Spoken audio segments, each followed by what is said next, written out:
de la clase.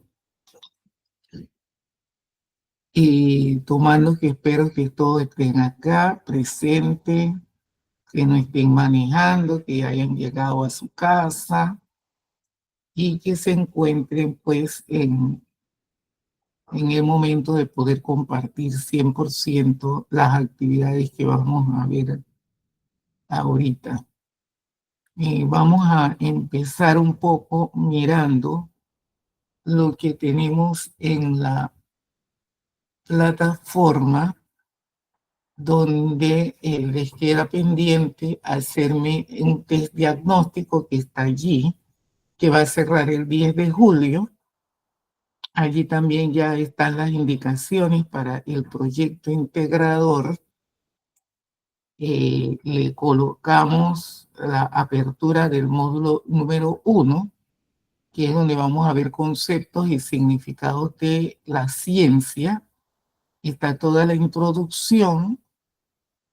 Hay un documento allí de Felipe Cencerrao Alcañiz que nos habla para que puedan leerlo y de allí sacar las palabras del glosario dinámico que vamos a hacer, donde las palabras que ustedes desconocen la pueden ir utilizando para irnos familiarizando con los términos de la carrera que nos compete y así poder tener claridad, porque a veces las palabras en una profesión y en otra, aunque sea la misma palabra, tienen significados diferentes.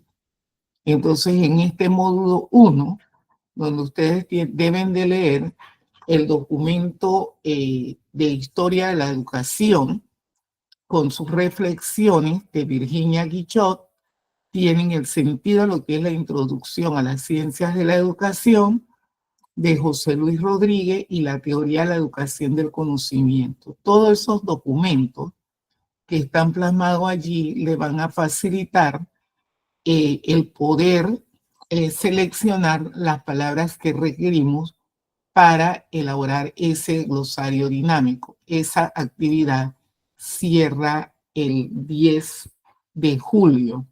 Entonces tienen que procurar elaborarla. En el día de hoy vamos a empezar a ver los aportes que nos han dejado los diferentes filósofos en cuanto al tema de educación. Entonces necesito que la clase de hoy sea totalmente interactiva porque voy a estar preguntando en cada diapositiva. Hay una frase clave de cada autor. Entonces, el papel de ustedes para la interacción de la clase de hoy es comentar qué piensan que el autor,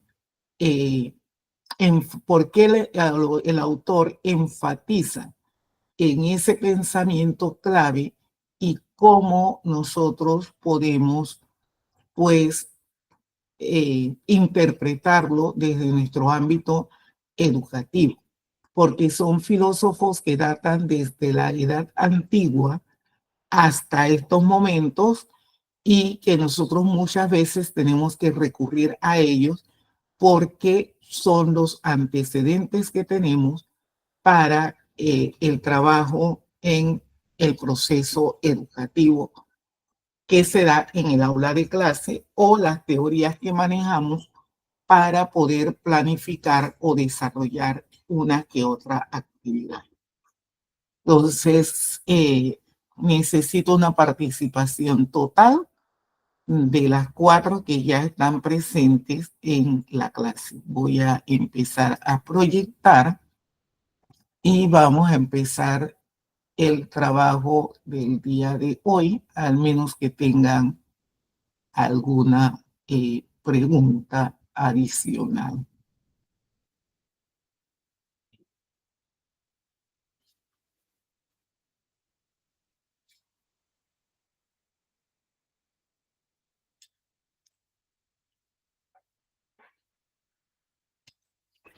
Que me den permiso.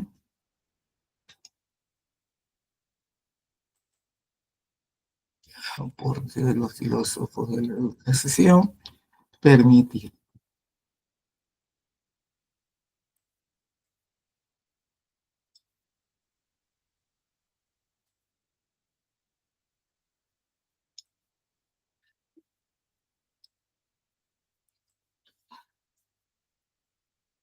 Bien, vamos a iniciar desde la edad antigua y al primero que tenemos en este proceso es el gran Sócrates.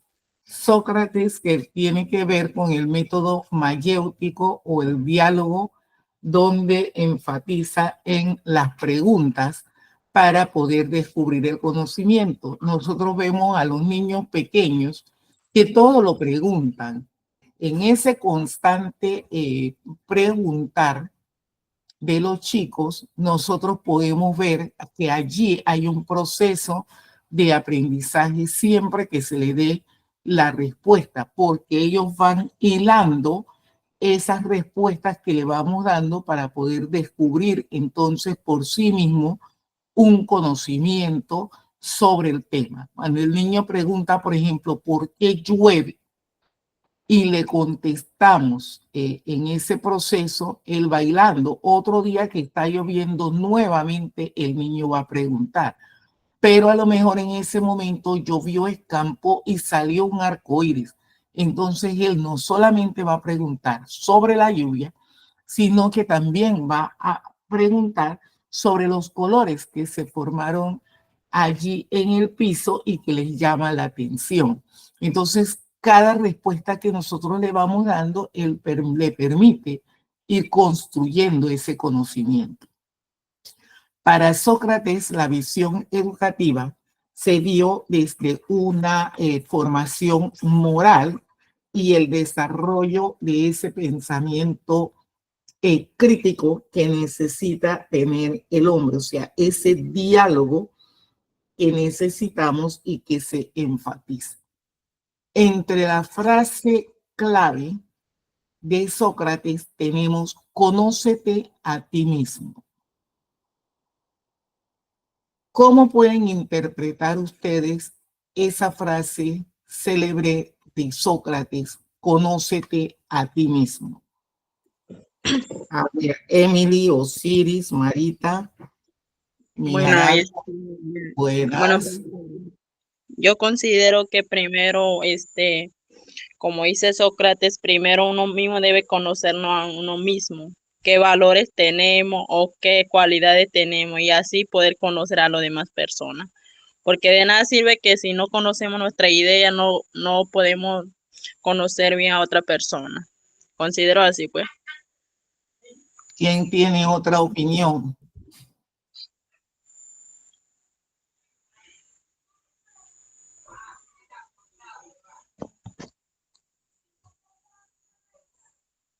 A ver, ¿están de acuerdo o alguien está en desacuerdo o desean adicionar algo más? Yo estoy de acuerdo. Yo pienso que el conocimiento empieza por uno mismo. Primero tenemos como que entender quiénes somos y para poder entonces actuar en base a nuestros valores, a lo que ya nosotros reconocemos como personas. Entonces poder tomar una decisión auténtica que no tenga nada que ver con la presión social y poder actuar con sabiduría, es lo que considero. Exactamente, muy bien. Entonces, vamos a ver.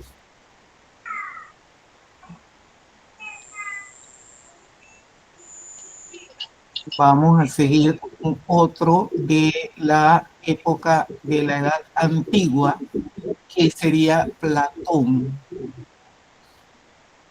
Entonces vamos a mirar y a observar qué nos señala Platón en estos momentos con relación a la temática que estamos observando. Y Platón, en su aporte principal, nos señala definitivamente que la educación es aquel camino hacia la verdad. Estamos hablando de la época antigua, antes de Cristo, los años 427 a 347, donde se habla de esa educación como camino hacia la verdad y la justicia. Se habla mucho desde los religiosos de la formación ética y el desarrollo del alma, y en eso enfatiza Platón, con la importancia de la educación desde la infancia, desde los primeros años de vida. Y él señala que la academia primera es la institución educativa formal. ¿A qué se refiere Platón cuando nos habla de esa institución educativa formal? Si Platón no está hablando de la primera infancia y que le da importancia a eso, donde hay que demostrar la verdad y la justicia de manera permanente. A ver qué opinamos.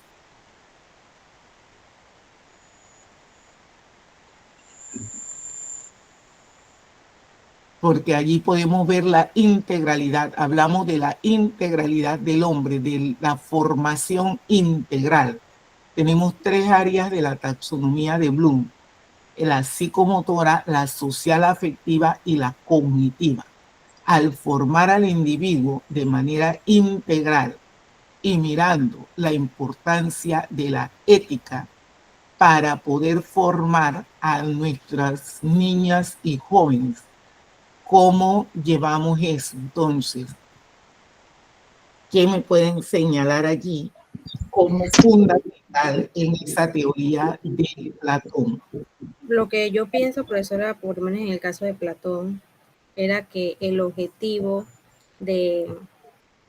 como del educador era no solamente ser como un transmisor de información, sino era como, él se refería como al despertar de ese conocimiento interior. Estaba más relacionado como con la parte espiritual, como la parte del alma. Entonces, por eso que integra como varias cosas. Sí había un poco de conocimientos y de transmisión de información, pero también había como la parte, esa transformación interior de la persona. Y a su vez eso hacía que la transmisión de información y trabajar la parte interior de la persona permitiera entonces formar un ciudadano justo, para entonces poder gobernar con sabiduría. Eso relacionándolo como con la época en la que nos estamos refiriendo. Ajá. Sí. ¿Alguien quiere adicionar?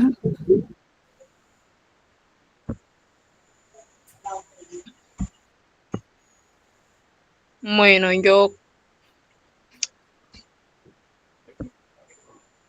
Sí, cuéntenos. Bueno, yo considero que, como estaba diciendo la compañera, sí, la primera institución educativa formal, como ella lo estaba diciendo, se refiere a que se organizó de forma estable, con un lugar y un método y la enseñanza de la filosofía y otras ciencias, sentando en la base de la educación estructurada que hoy conocemos en cada universidad. Yo considero así, pues. En las universidades y también en las escuelas. Tenemos que Sí, tomar... porque fue la primera institución educativa y que se organizó como una forma estable, permanente. Y el hogar también hay que tomarlo en consideración, ¿verdad? Porque es la primera casa donde se empiezan a formar. Y allí debe de existir también el tema de la ética y la moral, no solamente en la escuela, sino desde el hogar.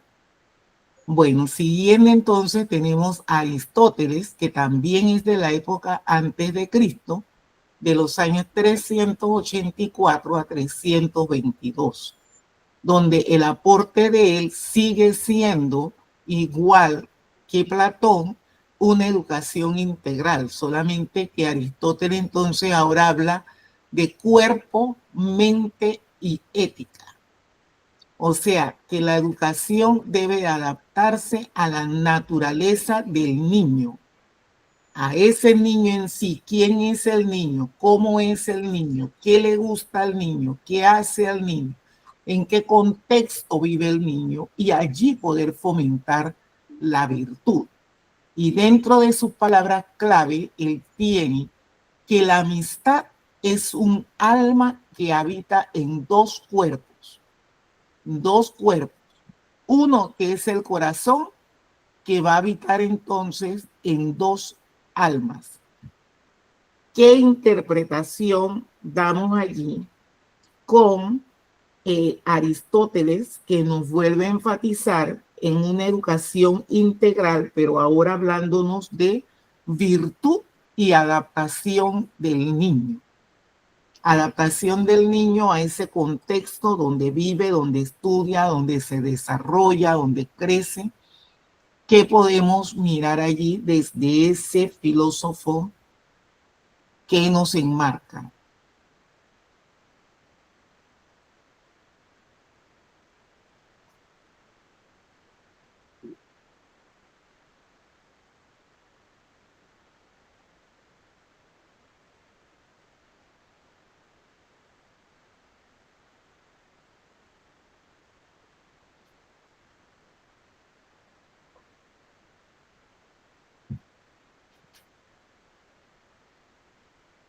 ¿Qué nos enmarca Aristóteles, que ha sido diferente a Sócrates, a Platón?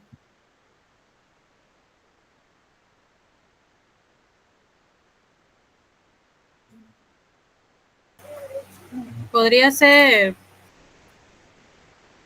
que debería existir como una amistad entre el maestro y el alumno para poder fortalecer ese proceso.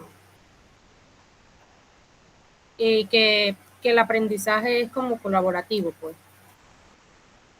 Va a irse adaptando a las necesidades que tiene el niño para sacarle provecho a eso y entonces poder formar una educación integral.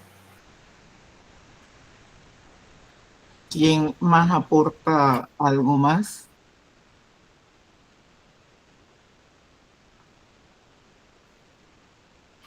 Él aquí está hablando del cuerpo, o sea, tenemos un cuerpo, tenemos una mente, y tenemos que saber todos los procesos de ética para poder entender y actuar de los principios de la virtud.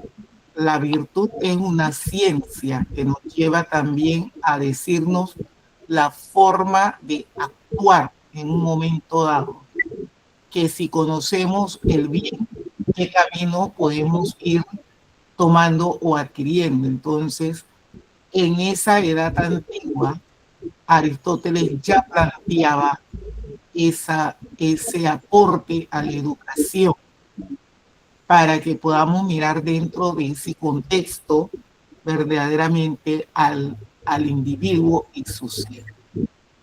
Y para finalizar esta edad antigua, tenemos entonces al siguiente autor, que nos señala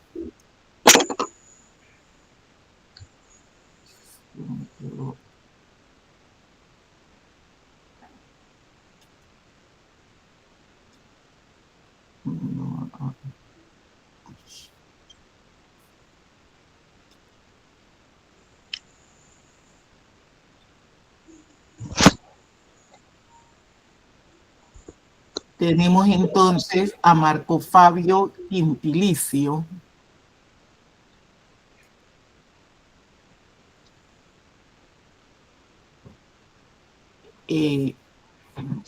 Marco Fabio Quintilicio, que ya viene siendo de los años 35 al 100, pero después del nacimiento de Cristo. Mire que los tres anteriores, Platón, Sócrates y Aristóteles, eran de la época antes del nacimiento de Cristo. Entonces vamos viendo ahora que vamos entrando después de Cristo. Y Quintilicio, que es romano, impulsa el tema del humanismo, un modelo totalmente humanista. Hoy hablamos de los modelos pedagógicos ciberhumanistas que tienen que ver con la tecnología. Pero en ese momento que no estaba en boga la tecnología, ya Quintilicio hablaba de un modelo humanista, donde el papel del docente se tenía que deber a la formación del alumno, pero siguiendo la línea de formar al estudiante desde una formación totalmente integral. O sea, ese ser digno de ser en virtud, con ética, con buena formación, buenos modales, que tenga que ver el respeto hacia sí mismo, hacia los demás. Nos trae entonces Quintilicio con su palabra clave, su frase, que el que miente necesita tener buena memoria. ¿Por qué creen que Quintilicio señala esa frase? ¿Qué pasa con la persona cuando no están diciendo la verdad? ¿Qué pasa con ese niño o ese adolescente que constantemente está diciendo una mentira? ¿Qué decían los abuelos de antes? Lo podemos relacionar con eso, porque es una frase de Quintilicio que nos señala. El que miente necesita tener buena memoria. ¿Por qué necesita tener buena memoria el que dice una mentira o cae en tentación?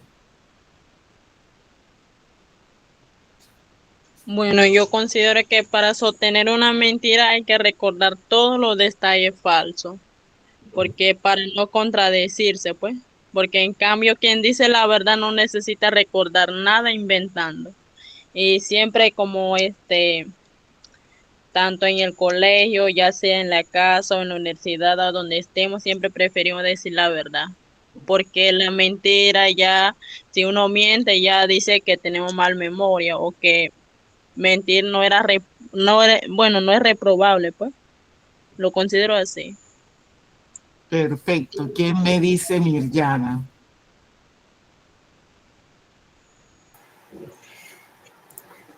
Bueno, igual que la compañera, recordar cada falsedad que uno dice, pues es un poco agotador y requiere como un esfuerzo mental.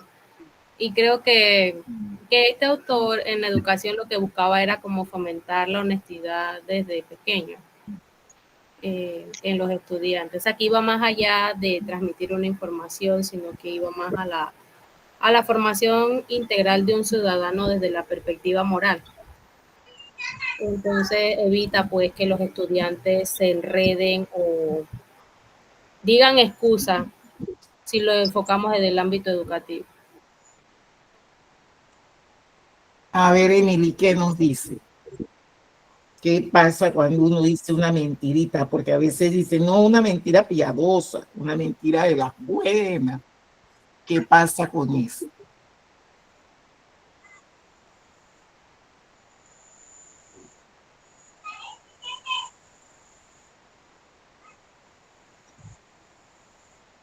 Emily está por allí, se me fue.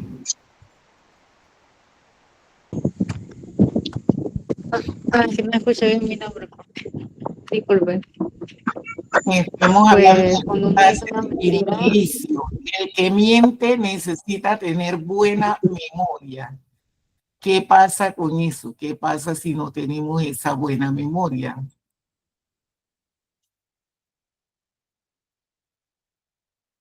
¿Qué nos puede suceder?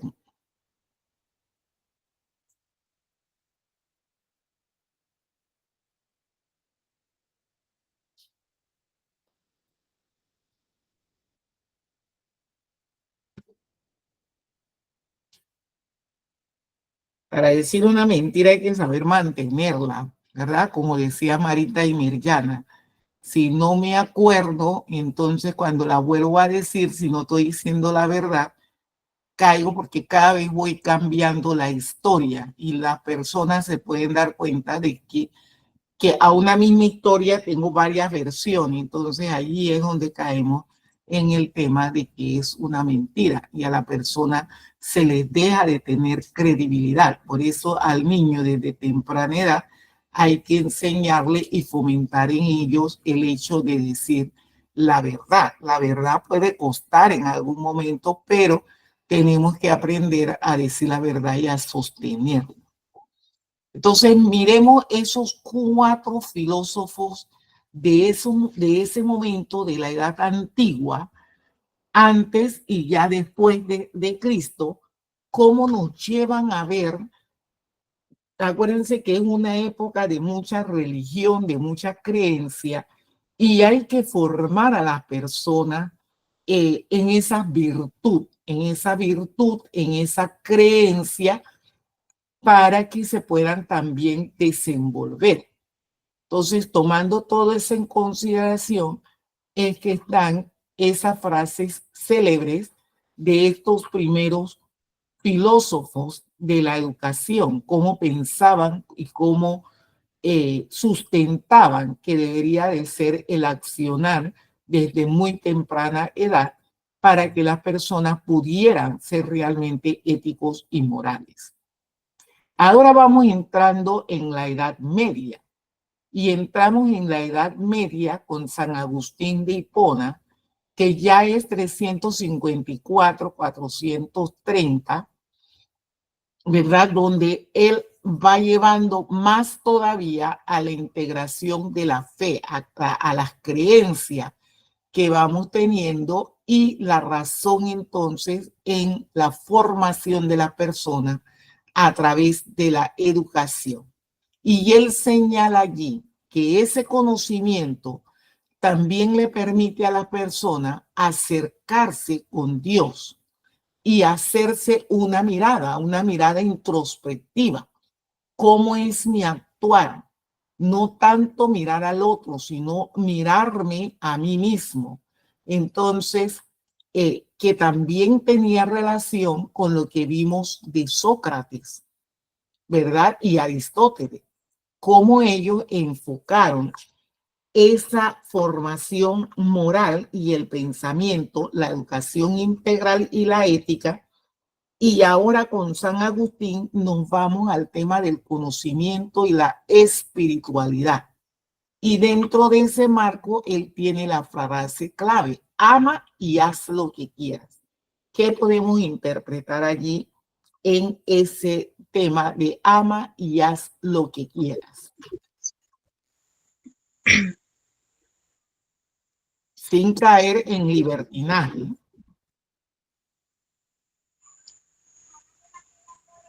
Bueno, yo considero que al que él se refería no solo se refería a sentimientos románticos, sino también a la caricia cristiana, porque antes de uno amarse a uno mismo debemos amar a los prójimos, porque hay que ser orientado a Dios y al prójimo, porque si tenemos el amor, entonces nuestra motivación es el amor, entonces nuestra libertad se vuelve recta y responsable, y lo que hacemos se llega a cumplir.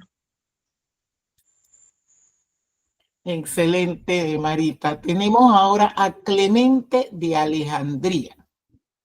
Clemente de Alejandrina nos habla entonces que a través de la educación es que vamos a lograr alcanzar la salvación. Nuevamente estamos viendo el tema de la fe, de la creencia, donde entonces está ese conocimiento secular que tiene el pueblo, que tiene la gente, y la fe a los cuales nos vamos arraigando con esa creencia en la fe cristiana.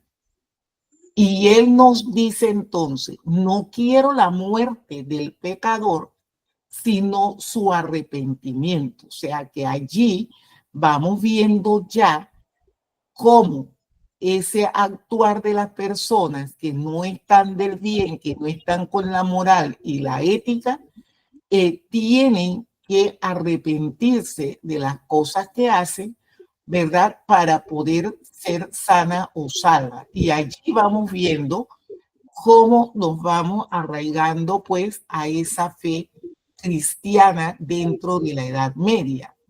Y luego tenemos a Santo Tomás de Aquino, que ya viene siendo en los años 1225 a 1274, donde él mira la filosofía de Aristóteles con la teología cristiana de los que le han antecedido y defiende entonces el tema de la razón y la fe dentro del marco de la educación. Y por eso su frase entonces se convierte en que hay que hacer el bien y evitar el mal.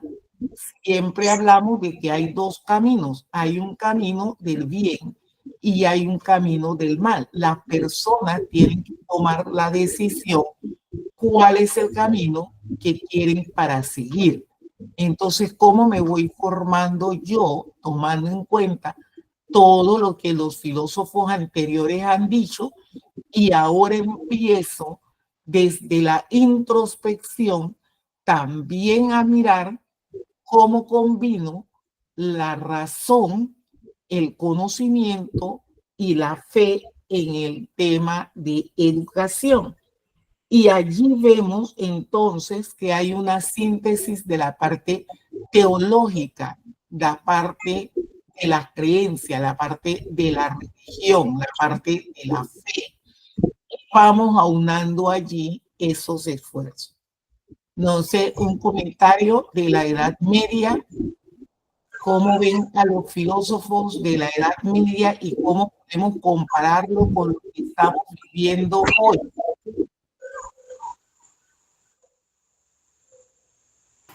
Bueno, yo considero que lo que me queda de la Edad Media es que pues los autores que hemos visto buscan más que todo que la persona pueda discernir y poder elegir libremente entre el bien y el mal, y ese discernir viene de los conocimientos adquiridos a través del estudio. Es lo que... Porque o sea, a través de los estudios es que una persona puede saber si su acción es buena o mala. También va a conocer como las consecuencias de esa elección que tiene. Y la Edad Media viene mucho con valores: amor, justicia, respeto, equidad. Entonces creo que más que todo en la Edad Media es como una mezcla de ambas cosas. La iglesia controlaba pues la educación, así que fue encaminado más a ese ser íntegro, a crear un estudiante íntegro. No se limitaba nada más a transmitir un conocimiento. Es lo que me queda. Ok, muy bien. Entonces vamos a pasar ahora a lo que es la edad moderna. Y dentro de la edad moderna empezamos con Juan Amos Comenio, que es de la época de 1592 a 1670. Él nos habla ya de que el maestro debe enseñarnos todo lo que sabe, sino lo que el alumno puede asimilar. ¿Por qué? Porque anteriormente también se pensaba que uno tenía un espacio en la cabeza, un huequito en la cabeza por donde entraba todo lo que nos decía. Entonces, el conocimiento entraba por allí. Otros decían que el niño nace como una tabla rasa, como la palma de la mano, y por eso es que hay que darle mucho.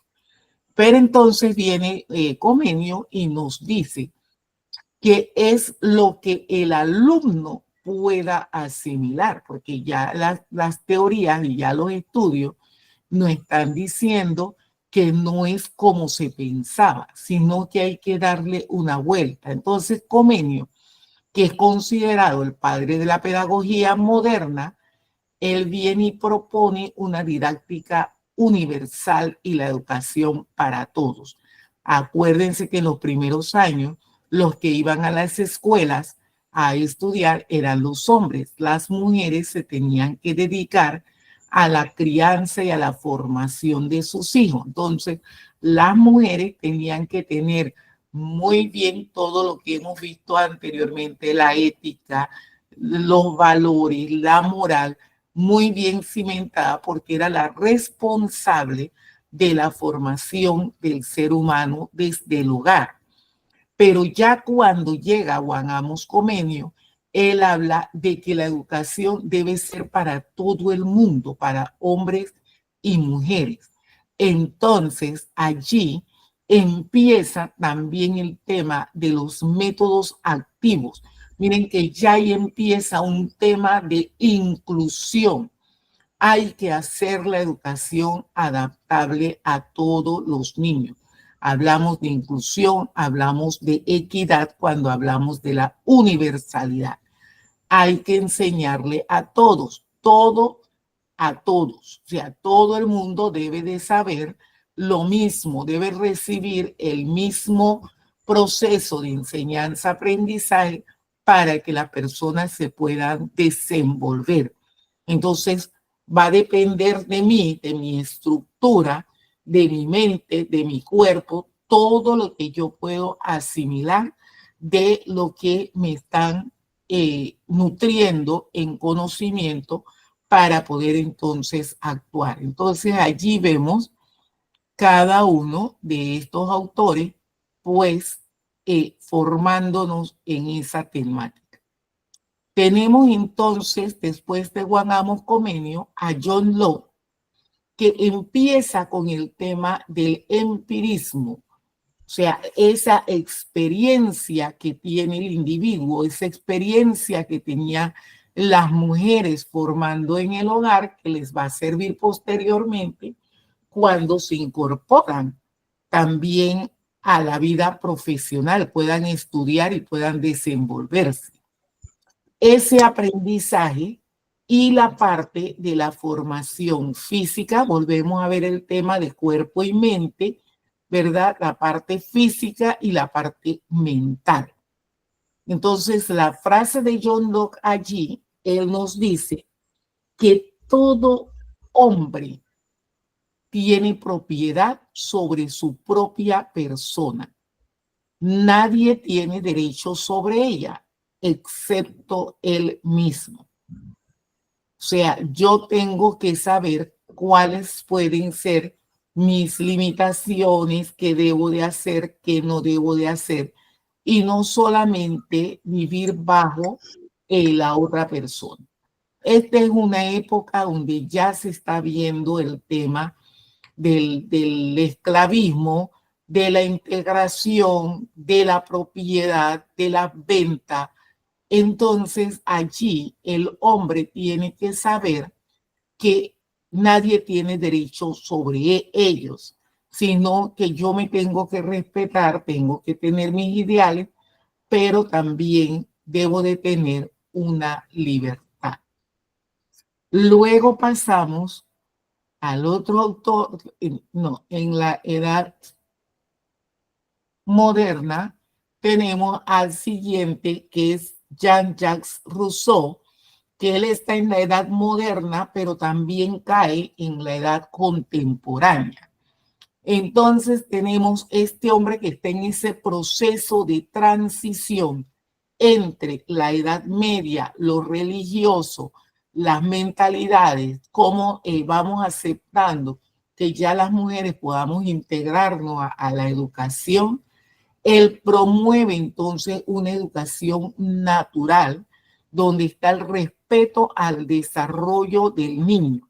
El niño tiene derecho a una autonomía y se opone a esa parte rígida que existía anteriormente con la educación. Todos hacemos esto, todos entramos, todos nos levantamos, todos pedimos permiso. Empieza, ¿verdad? Ese proceso donde aceptamos que el hombre nace libre, pero en todas partes está encadenado. ¿Por qué está encadenado? Porque ahí vamos viendo que vamos dependiendo de la otra persona, no se puede hablar, no se puede decir, solamente escuchar, porque había mucha legislación muy rígida.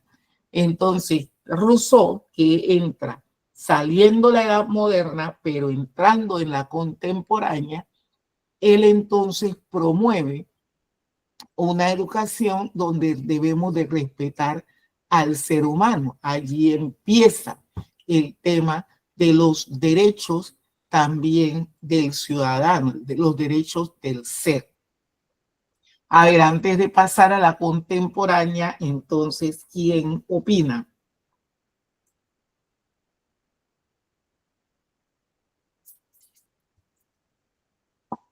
que vamos viendo en este proceso. ¿Qué les parece? ¿Cómo era la educación en esos tiempos? Quisiéramos haber estado allí.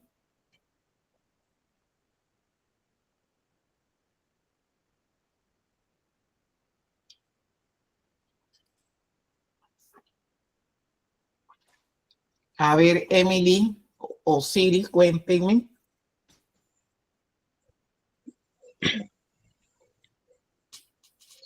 Bueno, yo digo que antes el conocimiento era escaso y controlado. Pocos sabían leer y escribir, pero a pesar de todo eso, de que los filósofos, ellos buscaban manera de, bueno, siempre buscar frases, ya sé que yo ahora la educación es accesible para casi todo, ya alfabetización masiva, ya universidad extendida, pero no era como antes. Ya antes casi no sabía nada de escribir ni leer, pero buscaba manera de, bueno, entender más de allá, pues, considero así. Sí, pero dentro de este marco de filósofos y de historiadores y las personas, había quienes sabían leer y escribir y eran los que tenían el poder la masa, el poder sobre los que tenían esas limitantes de las cuales tú hablas. Gracias a Dios que el proceso se fue abriendo y las técnicas, porque ahora vamos a ver en la edad contemporánea, si ustedes pueden ver en algún momento el video de la vida de María Montessori, que la vamos a ver en la edad contemporánea, cómo ella logra ingresar a la universidad a estudiar psicología y cómo los hombres están alrededor, porque era la primera vez que una mujer iba a entrar a la universidad a estudiar medicina, porque anteriormente no se les daba esa oportunidad. Y cómo ella tuvo que luchar para poder obtener los logros que tuvo en un momento dado.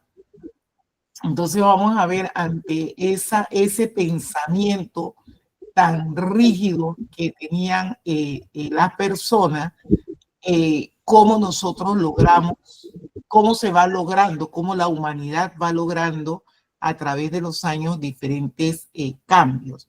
Aquí nos faltaba en la edad moderna a Immanuel Kant, quien él sostuvo que era esencial el desarrollo moral y la libertad del individuo.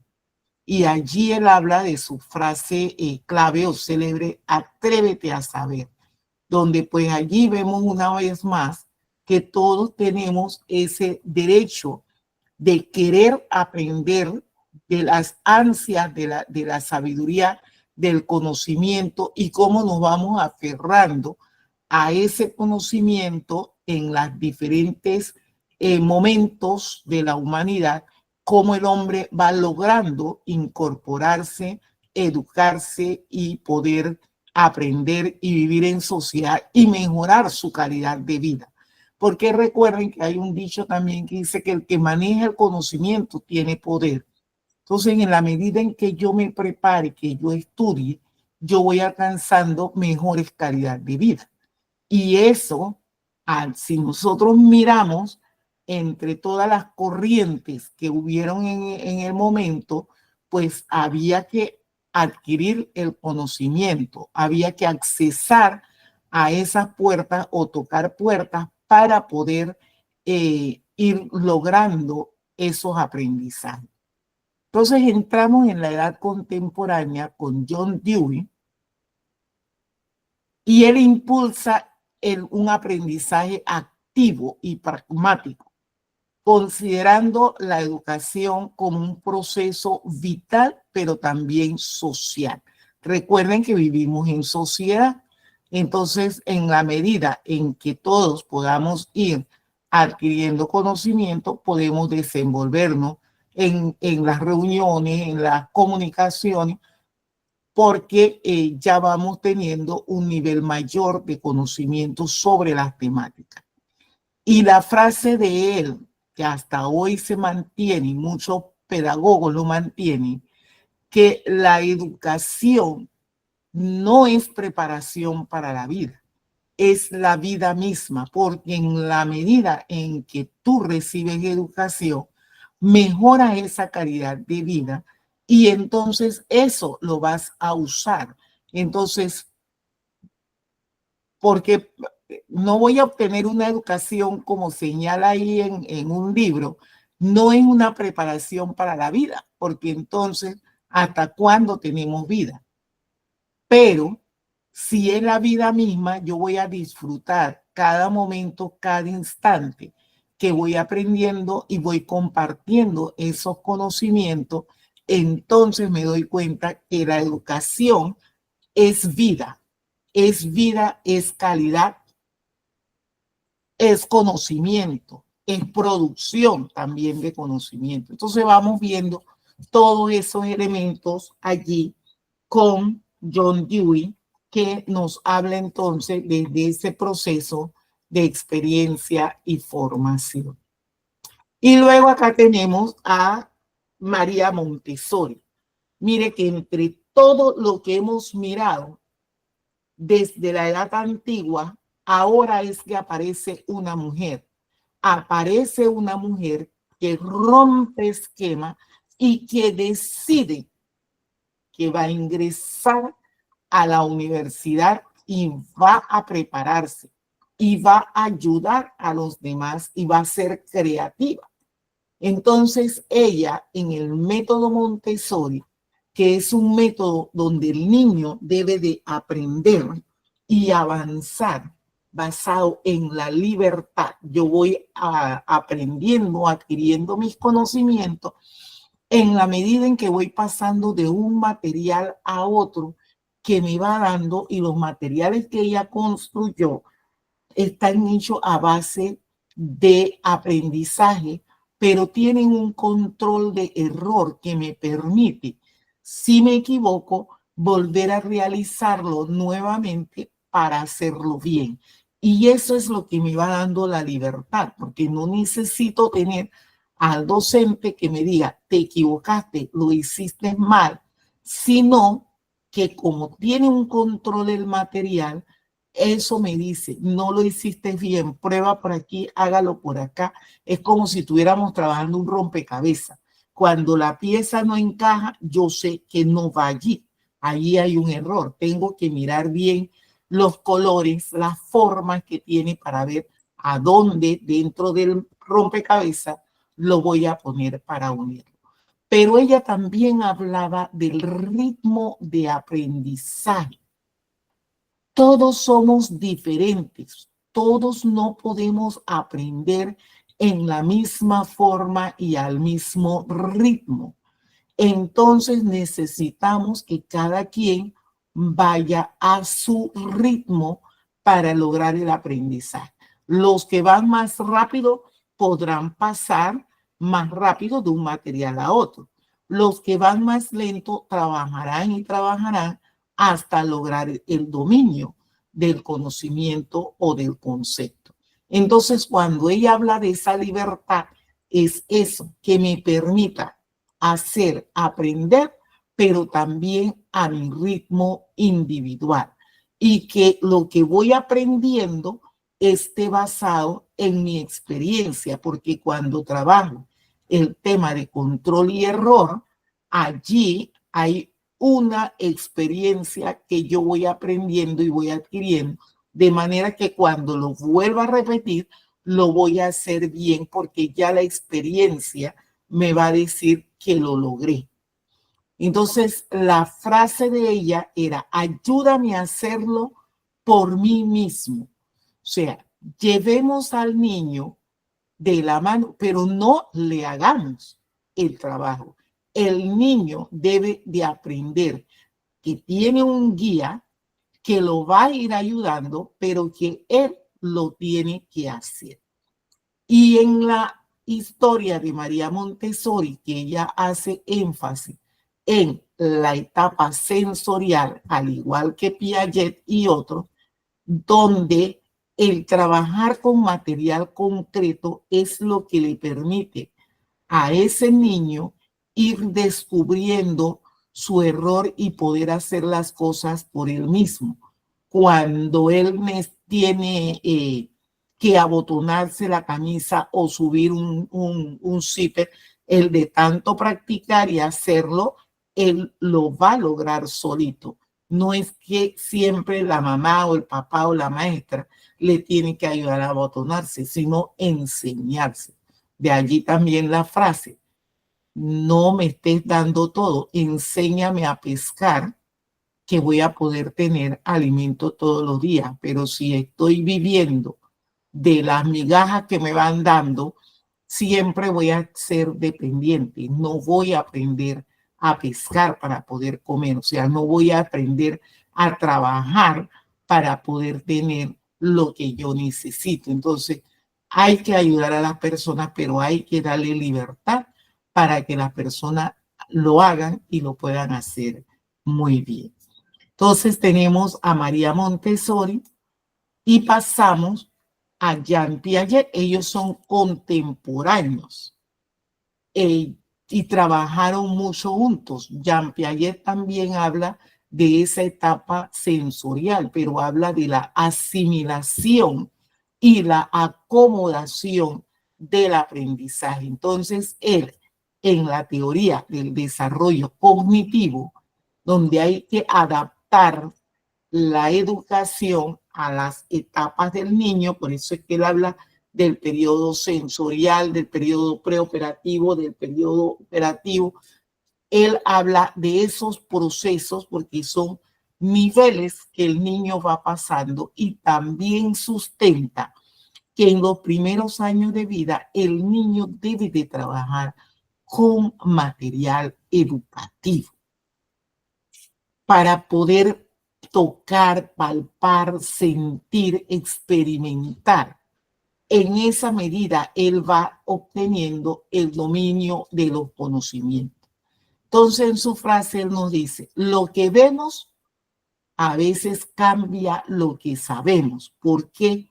Porque si yo en la oralidad me hablan del avión, pero yo nunca he visto un avión, yo me estoy imaginando cómo será ese avión. Sin embargo, si yo veo el avión y yo sé cómo es, veo las ruedas, veo las alas, veo la parte delantera, veo la parte trasera, ya yo voy a tener un cambio, porque yo voy a tener un conocimiento diferente de eso. Entonces, allí yo voy a tener un conocimiento totalmente diferente a cuando me hablan en abstracto de las cosas, que si me lo enseñan. Entonces, allí es donde él dice: lo que conocemos entonces cambia lo que vemos, porque uno lo empieza a mirar desde otra perspectiva. Allí es donde se da ese proceso, y por eso es que él también muchas veces habla de ese conflicto en el aprendizaje, porque el niño le hablan de la abstracción, de la abstracción, de la abstracción, y cuando viene a ver es totalmente diferente. Todo esto, cuando hablamos de la meseta, del llano, de la montaña, el niño que vive en la ciudad no domina esos conceptos. El maestro tiene que ver cómo lleva al niño al campo para poder visualizar en activo, en vivo, en el campo, esos conocimientos, porque solamente lo damos en el libro, pero el niño no llega a diferenciar esos elementos, por más definición que lo tenga, porque lo va a aprender memorísticamente. Pero cuando ya el niño lo conoce, porque lo ha visto, va a tener un conocimiento totalmente diferente de la definición que le han dado. Y luego tenemos también a Vygotsky, que Vygotsky nos viene a hablar entonces de la parte social, de la sociedad en que vivimos, pero la parte cultural. Y allí es donde nosotros tenemos que ver la lengua materna de los chicos, porque allí es donde hay que enfatizar en los procesos de interacción social y cultural para ese desarrollo cognitivo. El niño en su casa aprende la lengua materna. Cuando llega a la escuela, si es diferente a la lengua materna, aprende un segundo idioma. Y luego le quieren meter un tercer idioma, que es el inglés o el mandarín, un cuarto idioma. Y el chico tiene que aprender todo eso, pero es la parte de la sociedad y la cultura. ¿Cómo se da esa interacción? ¿Cómo se da ese aprendizaje? De manera muy natural, de manera que yo pueda mediar entre mi cultura y el lenguaje y de un trabajo colaborativo con otros niños, otros maestros, otras personas, para poder ir adquiriendo el dominio de una lengua y de la otra, de un idioma y de otro, porque yo tengo que relacionar eso con la cultura. Hoy en día nosotros hablamos de la etnomatemática. ¿Por qué tenemos que hablar de la etnomatemática? Hablamos en esta época de la etnomatemática porque hasta no hace mucho descubrieron que en los pueblos originarios no cuentan igual que el sistema que nosotros tenemos, que está basado en el sistema decimal. Nosotros contamos los conjuntos y en una canasta metemos las frutas con las verduras, con la ropa, con la tijera, con todo. Y lo tenemos en una canasta y en una revoltura de canasta. Resulta que cuando nosotros vemos a los indígenas contar, ellos van a contar y van a clasificar, van a poner todas las cosas largas como las reglas, los lápices, lo van a contar de una forma. Los vestidos los van a contar de otra forma. Los objetos circulares los van a contar de otra manera. ¿Por qué? Porque no es lo mismo que yo empiece a contar 1, 2, 3, 4, 5, 6, 7, 8, 9, 10 y cuente el borrador, cuente el lápiz que tiene formas diferentes.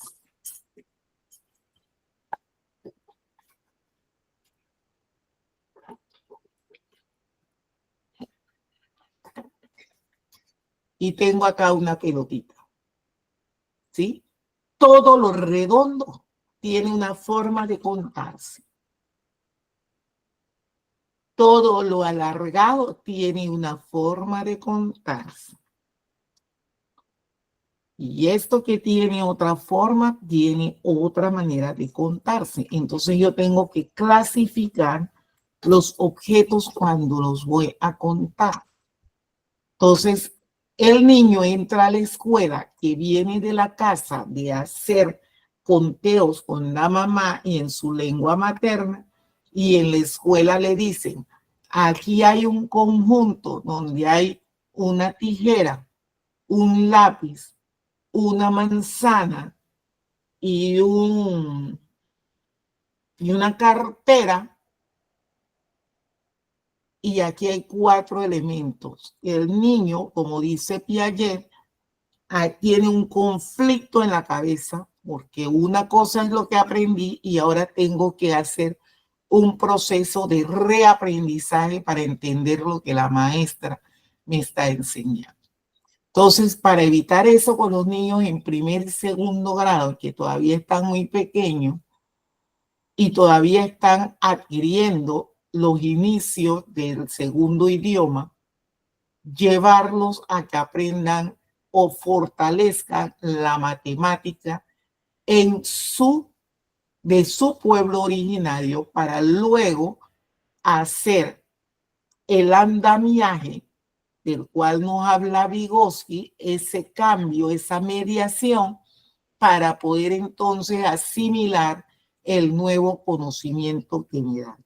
Y allí el docente hace un papel de facilitador, de mediador, para lograr ese aprendizaje colaborativo. Entonces, Vygotsky nos dice, el aprendizaje es un proceso social, pero también cultural, que ocurre a través de la interacción con otros, conviviendo con otros, ¿verdad?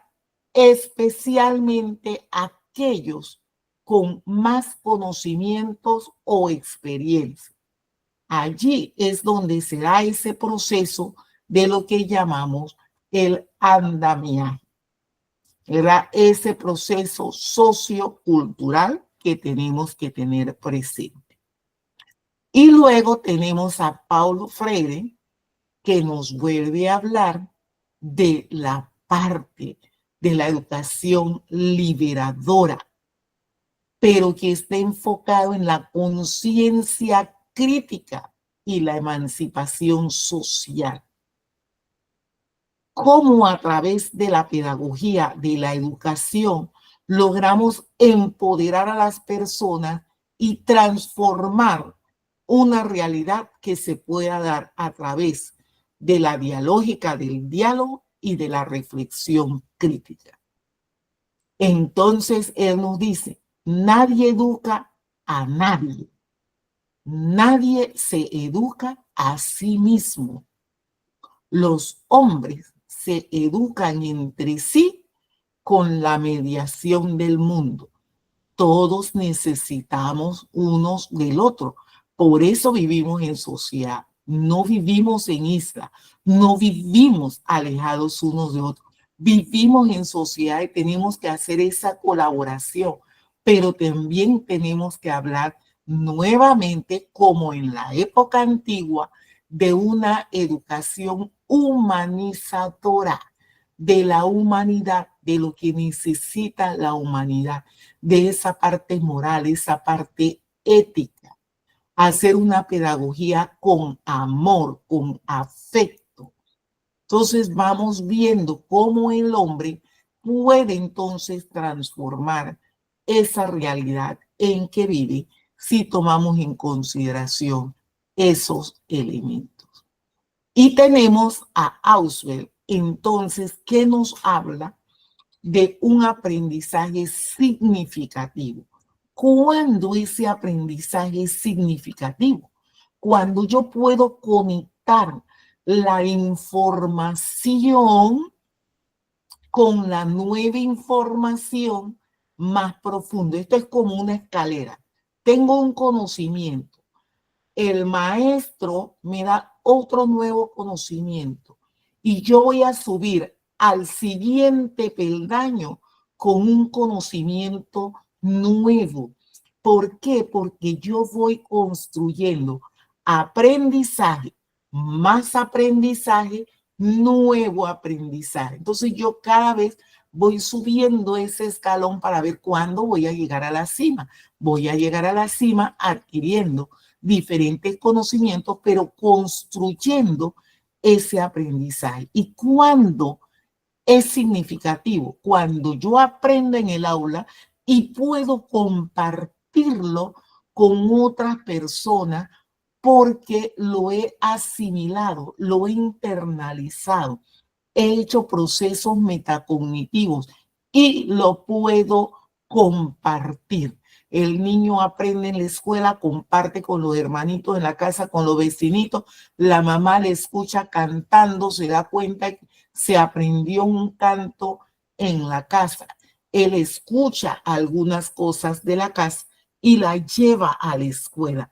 Entonces, en ese ir y venir, nos damos cuenta que el chico está aprendiendo porque hay aprendizajes que van quedando allí, los voy asimilando, cuando los necesito, también los voy a utilizar. Entonces yo aprendo más rápido. Por ejemplo, hay personas que dicen, para aprender a leer, aprendo más rápido cuando empiezo a aprender por mi nombre. ¿Por qué? Porque Ulina, me voy a aprender la U, pero voy a aprender todas las palabras que hay con U. Ulina, uva, uno, y me es más fácil porque voy relacionando. Hago lo mismo con la letra L, que es la que sigue, y escucho uli, li. Ay, entonces voy haciendo la asociación con lavar, con luz, con lomo, con otra amiguita que tengo que se llama Lady, y voy haciendo asociaciones con la I, iglesia, iguana, y voy aprendiendo. Dice que el niño que aprende en esa forma, antes que los silábicos, que es una innovación, enseñar a leer a partir del nombre para que el niño adquiera el conocimiento más rápido, allí hay un aprendizaje significativo. Quiero mi nombre, me quiero a mí misma, voy a hacer todo lo posible para aprender las palabras que se escriben con mi nombre. Entonces tenemos allí el factor más importante que influye en el aprendizaje es lo que el alumno ya sabe, lo que trae de la casa, vuelvo y digo, lo que le da el maestro me permite subir al nuevo peldaño del aprendizaje. Y así cada vez tengo un aprendizaje, me dan conceptos nuevos, los voy asimilando y subo al nuevo peldaño. Y en esa forma voy construyendo. Por eso se habla de que el currículum viene en esta forma de espiral, porque en esa forma de espiral yo siempre voy adquiriendo aprendizaje, nuevos aprendizajes, experiencia, a otro aprendizaje y voy sumando, ¿verdad? Lo que sé más lo que aprendo, nuevo aprendizaje. A ver, comentarios. Las escucho.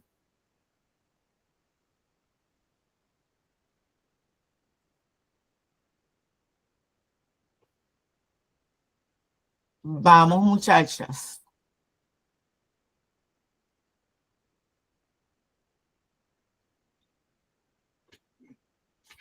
¿Qué me pueden decir de la contemporánea, la moderna?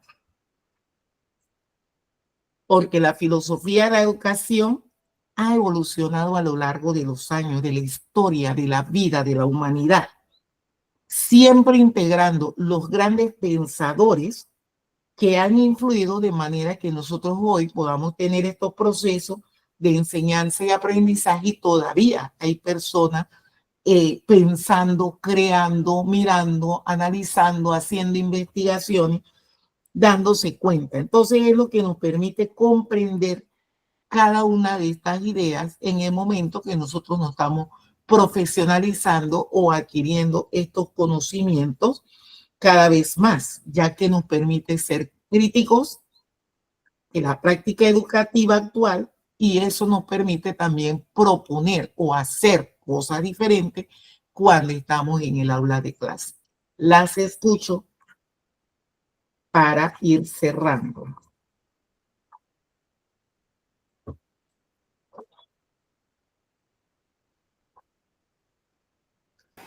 Profesora, en cuanto a la época moderna, creo que la educación la sociedad influenció mucho en la educación. Pasamos de la parte espiritual, del alma, de la parte religiosa, pasamos a fomentar el pensamiento crítico, a pensar que la educación era un derecho, a valorar más el ser humano.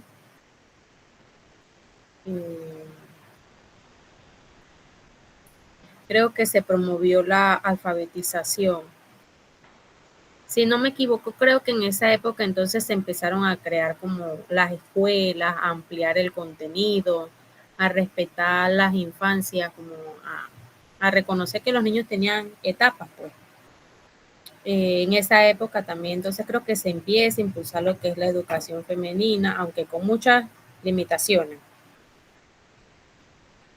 En cuanto a la época posmoderna, a mí me llama mucho la atención Montessori, esa línea, porque creo que sí es como una manera de aprender y no se encierra en una etapa, porque a veces se relaciona eso como a la etapa inicial escolar. Y yo creo que podemos aplicarlo a lo largo del desarrollo de los estudiantes.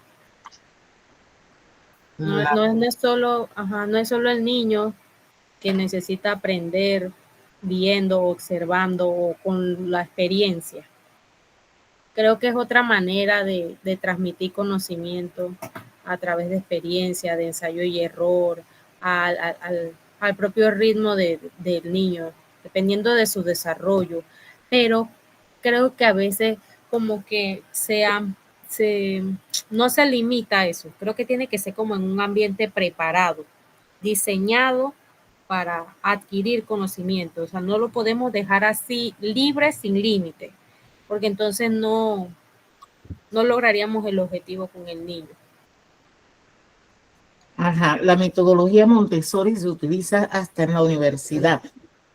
Ella lo que descubrió y hizo ahí hasta la universidad para poder adquirir esos conocimientos y trabajar, como ha señalado bien, que no solamente el niño necesita ese material concreto. Por eso después tenemos al gran pedagogo Howard Gardner, que también nos viene a hablar de las 8 inteligencias. Y él también hace una relación de las 3 mentes, porque él después que habla de las 8 inteligencias, él empieza a hablar en sus estudios, continúa estudiando y habla de las 3 mentes y ahonda un poquito más. ¿Por qué? Porque recordemos que los aprendizajes se dan de diferentes formas. Entonces, por eso es que él habla de la parte interpersonal, pero también la parte intrapersonal, porque es la relación con uno mismo por un lado y la relación con los demás. Pero también nos habla de la persona que es más lógico, matemático, personas que les gusta más la naturaleza, personas que desarrollan más la comunicación oral, el lenguaje. Entonces, él va mirando todas esas inteligencias que uno tiene, solo que algunos lo tienen más desarrollados que otros, y es lo que lleva posteriormente a esos estudios. Recuerden que siempre tenemos que mirar que en la investigación las teorías se van fundamentando en lo que hizo el anterior. Yo profundizo en lo que hizo una persona de la época anterior a la mía, que estudió, que investigó, que hizo en su laboratorio, cómo lo hizo. Y yo tomo eso y empiezo a hacer nuevos estudios. Y es lo que ha permitido a cada uno de estos filósofos que hemos visto en la tarde de hoy poder descubrir cosas nuevas y poder enfatizar en otros elementos.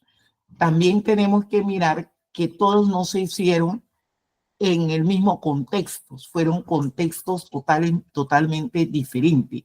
Entonces la población también se maneja diferente. El experimento de María Montessori empieza con los niños, porque ella estaba estudiando psiquiatría, con los niños que estaban recluidos en un hospital. ¿Qué pasa con los niños recluidos en un hospital? Nada más los tenían allí encerrados. Ellos no hacían más nada.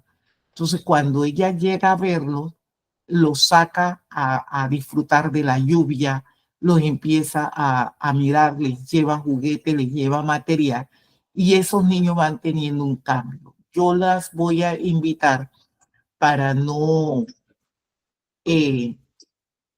extenderme en la clase, porque ya va siendo la hora del cierre, de que puedan ver el video de la vida de María Montessori para que complementen un poco esto.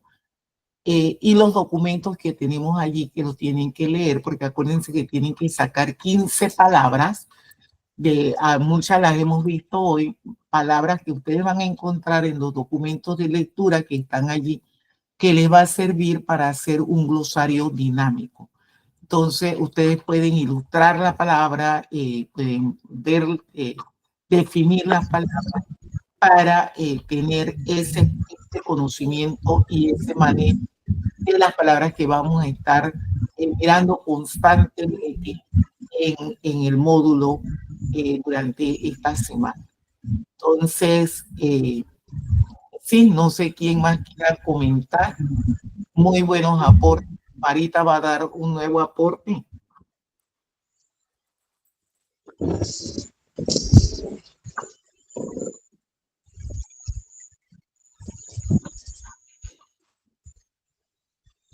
Bueno, como estuvimos viendo lo último sobre María Montessori. Como había dicho, fue una médica pedagógica y educadora italiana, famosa por crear un método educativo. Bueno, antes casi no había oportunidades. A veces como que no era permitido de que la mujer estudiara o antes, pues. Pero ahora no, ahora hay más facilidades donde que casi todo se puede. En cada universidad de que se permite mujeres, hombres, a que pueda estudiar, pero anteriormente no era así. Y bueno, yo como estaba diciendo, cada año que va pasando, todo va cambiando diferente, ya no es lo mismo.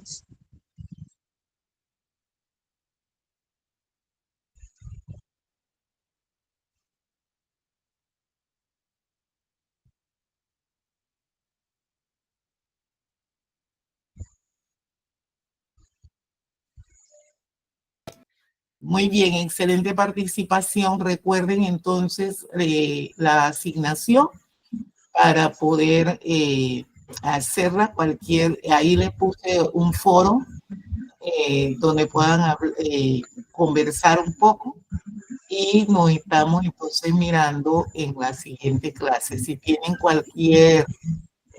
Profesora, la prueba diagnóstica que yo lo dejo así o como porque no lo puedo... Trate de ver si lo puede volver a hacer, no sé si le da... Lo intenté, pero no pude. Ok, entonces déjelo así porque de todas maneras acuérdense que en la clase nosotros habíamos hecho una prueba diagnóstica.